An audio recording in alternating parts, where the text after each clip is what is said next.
Nasa kustodiya na ng ICC sa The Hague, Netherlands, ang dating Pangulong Rodrigo Duterte. Sa kanyang pahayag bago dumating doon, sinabi niya na handa niyang harapin ang kasong Crimes Against Humanity. Yan ang agenda report ni Hannah T.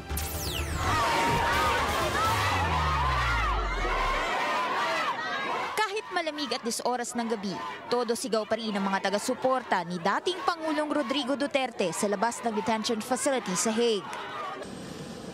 Dumating si Duterte doon pasado alas 5 ng hapon o mag-aalas 12 ng madaling araw sa Pilipinas kagabi. Agad siyang tinurn over mula Philippine Law Enforcement Authorities sa Judicial Cooperation Unit ng ICC Office of Registry.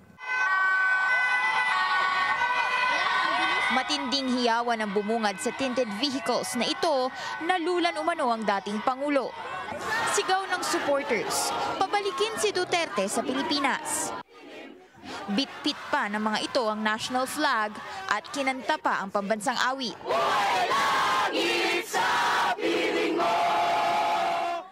Pero hindi nagpatalo ang anti-Duterte camp. Justice for all the victims of Duterte's crimes. Sigaw ng mga nagpoprotestang ito ang hustisya para sa mga biktima ng drug war. Kailangan daw managot ang dating Pangulo sa mga kinitil na buhay sa ilalim ng kanyang administrasyon. We are calling for justice, not only for the victims, the 300,000 victims of extrajudicial killing, but for the Filipino people as well. Bago pa man lumapag ang eroplano ni Duterte, nag-post na ito ng video statement sa kanyang Facebook. Gaya ng sinabi niya noon, haharapin at pananagutan niya raw ang mga akusasyon. Sinabi ko, I will protect you. I will tago ang what to happen for all of the whatever happened in the past. Ito na yung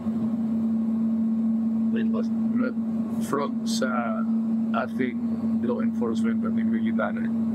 Tiniyak pa niyang maayos ang lagay niya. Si Duterte ang kauna-unahang Asian leader na inaresto at dinala sa kustodiya ng ICC kaugnay ng Crimes Against Humanity. But I say to you, I will continue to serve the country that so be it. Oh, ganun na.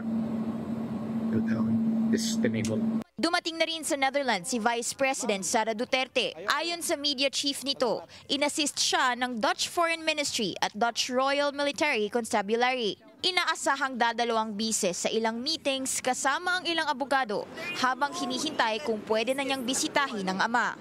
En route na rin ang kapatid nitong si Davao City 1st District Representative Paulo Duterte. Pero hindi pa alam kung kailan magkikita ang mag-aama. Habang nasa biyahe si Representative Paulo kahapon, dumulog ang legal counsel nito sa Korte Suprema. Ito'y para hilingin ang TRO para i-desist ang kooperasyon ng bansa sa ICC at Interpol at mailabas ang dating Pangulo sa piitan. Para sa agenda, Hannah T. Bilyonaryo News Channel.